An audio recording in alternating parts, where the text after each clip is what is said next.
asalaamu aleykum mbokk yeeg xarit yi maa ngi leen di nuyu tey si talaata ji di 29 avril 2025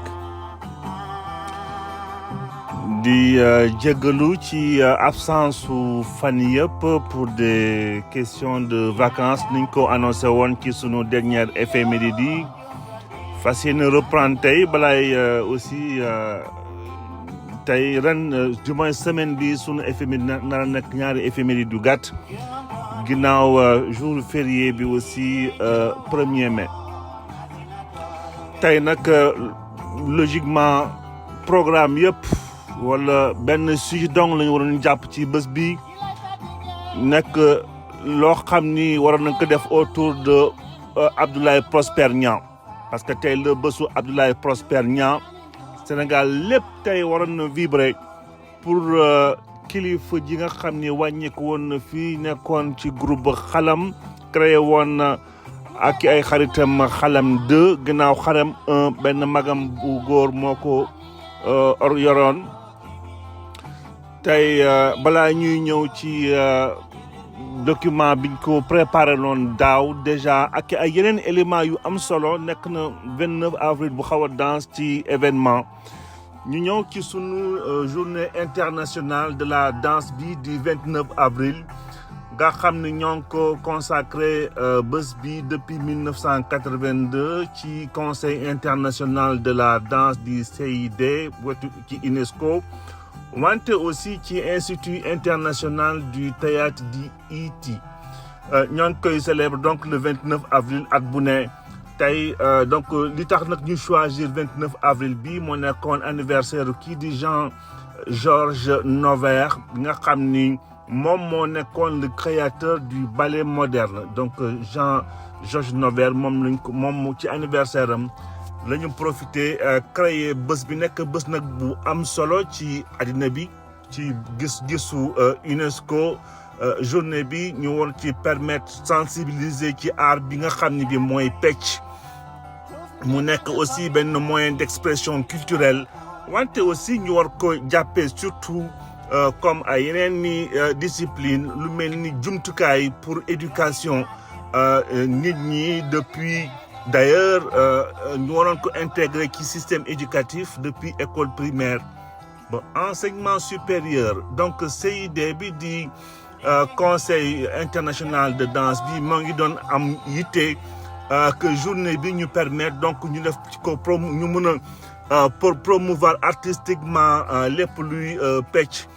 fexe nag ba quel que soit âge bi nga am nga mën cee jot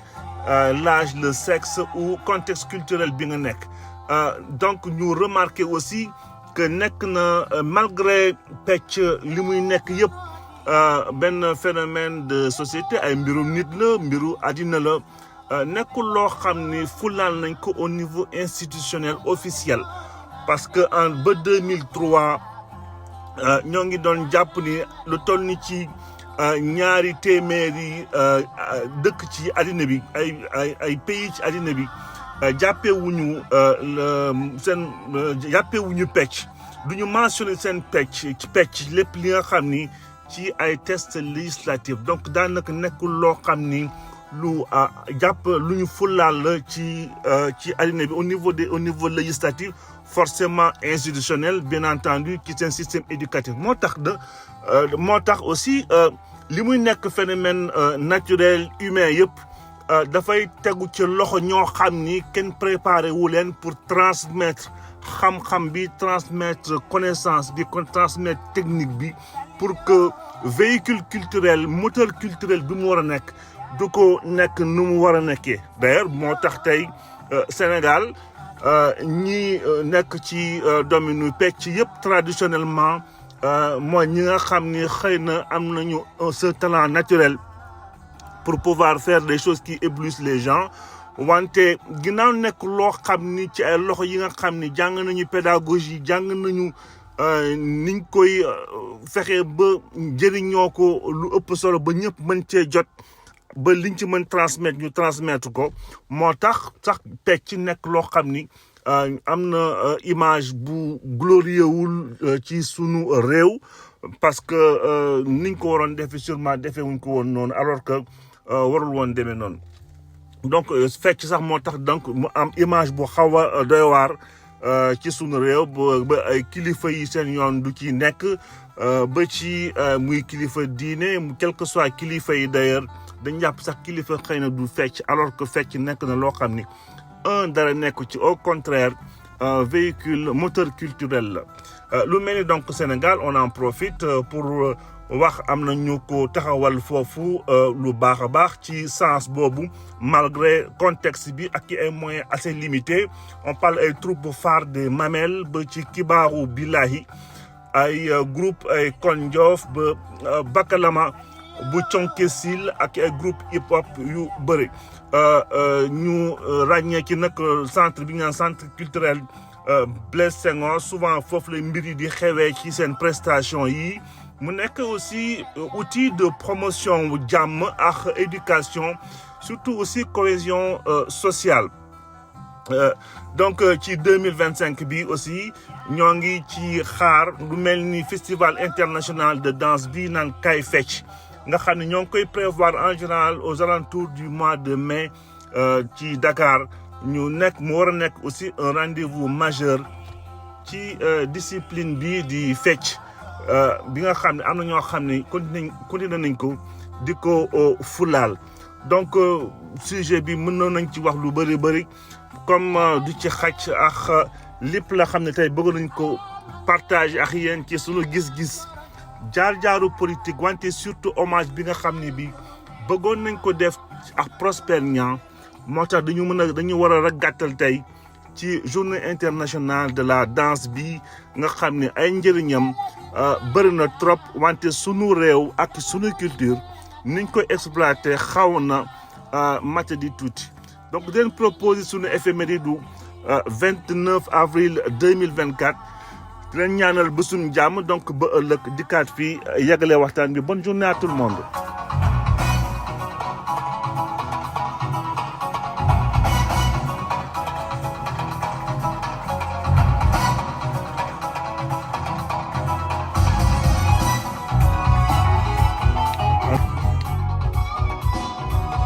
tey ñoo ngi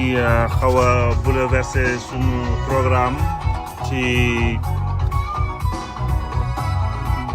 soxla wala fas yéene tey rendre hommage à notre façon modestement kii di Prosper Niang comme niñ koy jéemee def toujours fexe ba duñ ci salit fexe ba bu ñu defee hommage bi ba pare mu nekk plutôt mbégte plutôt que amertume am luñ ci jàng plutôt que am loo xam ne dafa am luñ ci lu mu ci naqadi donc di bouleverser comme ça sunu éphéméride du tey nañ ay éléments donc dañ jéem a xool niñ koy résumer commencé ci sunu premier élément bi yóbbu ñu ci 29 avril 1963 29 avril 1963 tey on parle de la suppression du poste de président de conseil du gouvernement ci lendemain crise bu 62 donc dinañ ñëwaat ci jaar-jaar yooyu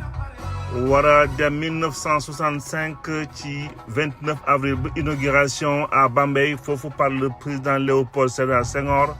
on parle de l'école nationale des cadres ruraux de Bambey ba Sénégal tey 29 avril 88 tey on va dire que ñoo ngi célébrer kii di Prosper Niang nekkoon précurseur dans son domaine nekkoon koo xam ni kii la fi jógee ci li gën a doy waar ci mbiri nit ñi ñu ngi ko gën a xam ci bi mu fi jógee ça veut dire que def na liggéey bu rëy dans l'anonymat la liggéey bu rëy en tout cas ñi nekkul woon ci sphère musicale bi xamuñu woon yenn détails yu bëri dañ ci ñëwaat léegi ci mbir yu barkeel yi nga xam ni def na ko fii balaa mu fi jógee sunu quatrième élément daf ñu yóbbu 2001 coalition Soppi tey ci bi ginnaaw Abdoulaye Wade jëloon na mbir yi donc ñu organiser seen élection élection législative anticipée donc Abdoulaye Wade nga xam ni amoon soxla pour mën a am une majorité confortable 2001 bu ñu fa jógee donc tey encore ñu rendre benn kilifa boo xam ne bii aussi dañ ko jéem a fexe ba mbir yi xol yi neex donc di Mame Less Camara nga xam ne c'était un grand monsieur de la presse sénégalaise des médias ci Sénégal aussi def na fi ay jaloor yu am solo donc di ko rendre hommage tey parce que jour pour jour malheureusement la fi bàyyeeku woon mais wayam encore journaliste yi nekk ci Sénégal ba léegi ñu ngi koy ndamoo. Sans plus tarder donc ñoo ci suñu suppression poste du gouvernement ci poste de président du conseil du gouvernement donc xam nañu président kii di Mamadou Dia dafa doon opposé wu ci vote de motion de censure bi nga xam ni bii dañ ko doon voté contre son gouvernement noonu lañ leen arrêté buub leen yóbbu leen comme on dit Kédougou donc à partir de ce moment nag le président Senghor nekk dans ce qu'on dit dans un régime présidentiel fort donc loolu lépp mbir yooyu donc événement wu 18 décembre 62 ñoo indi woon situation bi ba 29 avril 63 ñu supprimer poste président du conseil donc de 1957 pour rappeler rek de 57 à 62 Mamadou Dia amoon na moo ñëwoon porter charge de président du conseil en même temps amoon ay charge yu élargi yu rëy en fait ci constitution bu 59 moo permettroon que président du conseil bi ñu joxoon que plein pouvoir de muy nommer ak ci démettre toutes les fonctions yi nga xam ni ay hauts fonctionnaires la woon ci sunu réew mais à partir de 1960 nag ci la ñu xawoon installé ce qu'on appelle un bicéphalisme mooy presque ñaari njiit ñooy am ci Sénégal même bu fekkee xawoon nañu wàññi tuuti attribut président de conseil bi wàññi woon tuuti ay pouvoir am donc mbir yi ñu dugg dans une certaine rivalité entre comme on dit entre Dia et Senghor ba ñu conduire arrestation emprisonnement du 18 décembre 1962 bi nga xam ne bi tey finalement moo indi 29 avril 63 bi ñu mujjee supprimer poste bi définitivement pour nekk ci dans un régime présidentiel fort ba par la suite ci ay référendum bu 70 moo dellu si waat Abdou Diouf ci poste de premier ministre nekk un numéro 2 du gouvernement en tant que premier ministre d'ailleurs donc numéro 2 après Senghor donc loolu lañu doon wax ci suppression poste président du conseil bi du gouvernement mi ngi xewe woon le 29 avril 1963 2 ans plus tard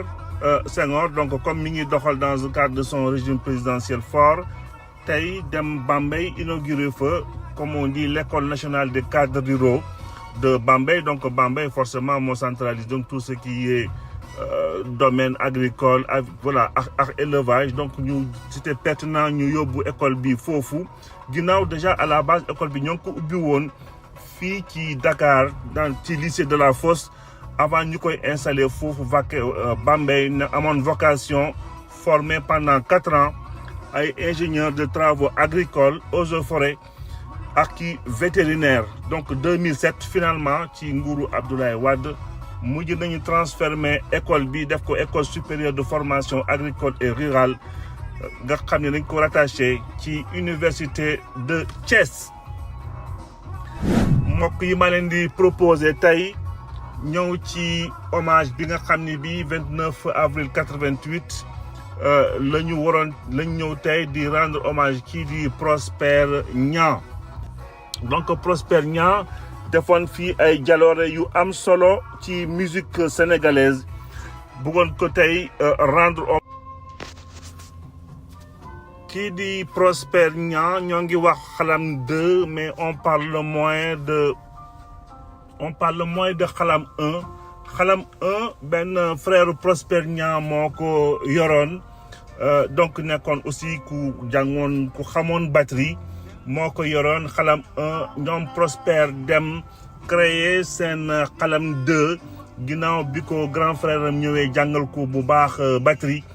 Donc au début nekkul woon sax batteur u Xalam 2 un certain Diba moo fa nekkoon batteur ba finalement mu mujj waat jëlaat mbir yi parce que année yooyu bëggoon na indi lu bees ci sunu musique sénégalaise lu bees loolu c'était surtout jël musique sénégalaise bi transformé ko par rapport ak sunu culture jël mixé ko ci ay yeneen sonorité internationale lu mel ni jazz lu mel ni rock ak funk loolu moo taxoon ci année 70 nit ñi jaaxle woon ci ni mu doon defee musique particulièrement ni mu doon tëggee batterie mu nekkoon loo xam ni lu exceptionnel la woon mu marqué woon d'ailleurs ay artistes yu bëri au niveau international nekkoon koo xam ni kii yokk ci générosité bi mu amoon bëggoon partager toujours passion wam pour musique sénégalaise te buñ lay wax tuuti ni mu doon gisee musique sénégalaise tey encore li tax ñu ñëw ci genre éphéméride du demee nii c'est que toujours dañuy def lien ak la xewoon ak la war a xew c'est-à-dire que bu ñu lay expliquer tey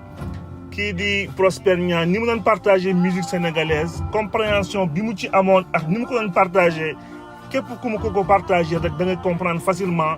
musique sénégalaise ci nan lañ ko tëggee même boo amul formule mathématique bi di nga comprendre nan lañ ko tëggee te boo jógee ci formule boobu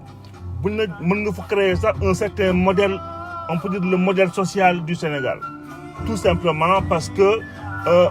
ñu ngi génne par exemple déterminer musique sénégalaise on parle des temps forts qui ne sont pas accentués mais qui sont suggérés temps fort bu ñu accentué mais ñu bañ ko ñu bañ ak bu ñu accentué wul mais ñu suggéré ko ku bëgg a comprendre lu demee noonu ce n'est ni plus ni moins que même ci fecc mbalax boo xoolee tëggkat bi day tëgg li muy tëgg ba pare mais souvent fecckat bi mooy daaneel pour ça qu'on parle souvent ci fecc mbalax ci côté daaneel boobu côté daaneel bi mooy li nga xam ne bi fecckat bi moo koy ñëw yeggali ko mais pas kii di tëgg mbir yi loolu mën nga ko def translation ci lépp luy culture Sénégal mooy les waxul lu ñu wax souvent on parle souvent de junñu doy na borom xel on parle aussi wax bu jeex dof moo ko moom loolu ci sunu culture la bokk donc loolu la ñu jël transformé dugal ko ci musique bi même ci tëgg bi dafa ciy feeñ ba moom mu jël loolu lépp nag jël def ko yokk ci ay yeneen sonorité au niveau nga xam ne au niveau international musique bi mu doon def mënoon nañ ko exporter donc li ci xaw a triste rek mooy c'est pas assez médiatisé comme ça pour que ñu mën a continuer di exporter sunu culture parce que loolu lépp buñ ko doon expliquer aussi facilement je parle de ça parce que dajeem ak kii di naan Jean-Philippe Riquiel en 83 ci festival Hippodrome ci Paris on parle à Pantin moo doon expliquer lépp comment il était bouleversé ci rencontre bi mu amoon ak Abdoulaye Prosper Niang seen profondeur relation foofu la jóge woon parce que dafa amoon compréhension bu am solo ci musique sénégalaise te amoon facilité aussi di ko expliquer pour que au niveau international mu mën cee voilà ñu mën a exporter suñu musique quelque part comprendre ko donc tey ñoo ngi bëggoon rendre hommage ku talentueux kii ku généreux kii mais aussi koo xam ni kii nekkoon précurseur ci domaine am Prosper Niang aussi introduire ñu bëri ku mel ni Riquiel bi moo ko introduire ci ay artistes sénégalais yu bëri ñu mel ne Doudou Ndiaye Rose ak yeneen même ci avant sax Youssou Ndour ci boppam di jot ci Jean-Philippe Riquiel parce que ñëpp xam nañu Jean-Philippe Riquiel moom moo joué ay son yu bëri Youssou Ndour notamment d'ailleurs Birima ak yeneen i son ci yeneen artistes ci biir Sénégal au-delà xalam ak ñoom Mori Juma Salif Keita ak ñoom Mori Kanté ñoom ñëpp nekk nañu ñoo xam ni liggéey nañu ak Riquiel te lii lépp ci jaar-jaar yi nga xam ne Riquiel amoon na ko ak xalam et particulièrement ak son fondateur kii di Prosper Niang donc ñu bëggoon ko rendre tey hommage modestement à notre façon liñ ci mën a wax bëri na mais xëy na du fi xaj aussi donc profiter ci hommage bi continuer di sunu éphéméride yi dellu ci 2001 donc 2001 coalition Sopi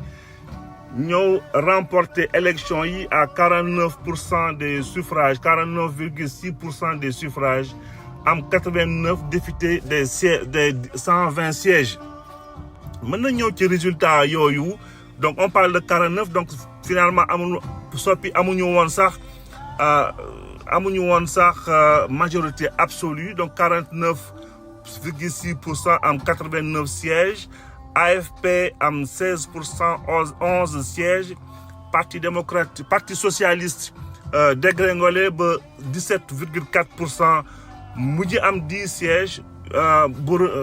Union pour le renouveau démocratique 3 sièges ñoom AJ ñoom PLS ak parti de citoyenneté ñoom ànd jëf ñoom ñëpp finalement ñu mujj am 1% taux de participation bi nekkoon 67%. ñëw ci sunu dernier élément bi tey di rendre aussi hommage kilifa ju mag kilifa bu multidimensionnel parfois borom bi moo ñuy wërsëgal souvent ay figures yi nga xam ni vraiment ba ci seen disparition amuloo lenn loo xam ni rek dina xaw a gàkkal seen image donc tey Sénégal ñu ngi rendre hommage kii di Mame Less Camara nekkoon journaliste et formateur en soi parce que grand chroniqueur nekkoon aussi un modèle ci génération journaliste bu ñu ñëwee rapidement ci ay jaar-jaaram Mame Less Camara déjà nekkoon na koo xam ne kii mi ngi bokk foofu ci Rufisque jàng étude philosophie foofu ci lycée foofu ci université Cheikh Anta Diop foofu la amee maîtrise am dugg CESTI def formation bokkoon na ci sixième promotion wu CESTI donc bu Dakar dem Canada pour son perfectionnement jaar RTS nga xam ni def na fa ay liggéey yu am solo particulièrement en collaboration ak Golbert Diagne foofu ci rajo Ndar ñu xamee woon ko aussi taxawaayam ci émission bu am solo bi di face à face di émission rajo nga xam ne doon la invité souvent membre de l'opposition yi ak ñii di yor nguur gi souvent pour parler sur des questions de société et des questions politiques avec lépp lu ñu ko xamee woon nag ak déontologie ak distance boo xam ni bi amoon na ko ak chaque chapelle politique donc en 7e position on parle aussi des directeurs de Walf nekkoon na ko doon na aussi animé en tant qu'un chroniqueur sous le pseudonyme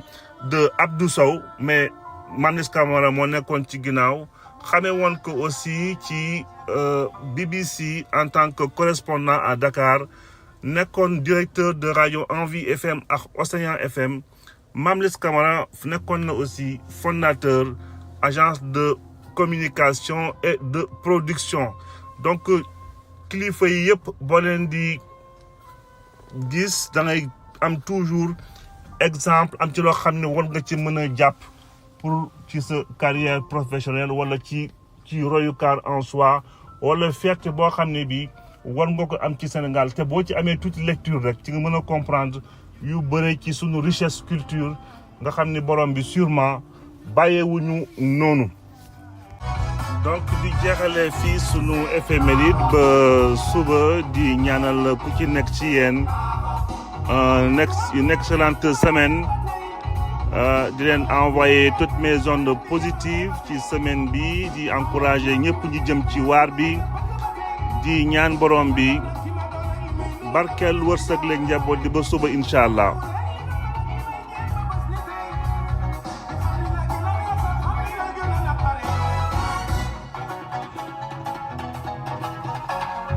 À l'âge de 35 ans, les férus de musique se souviennent et se souviendront pour longtemps de ce batteur mythique dont le vœu le plus cher était de donner à la musique sénégalaise et africaine une dimension planétaire.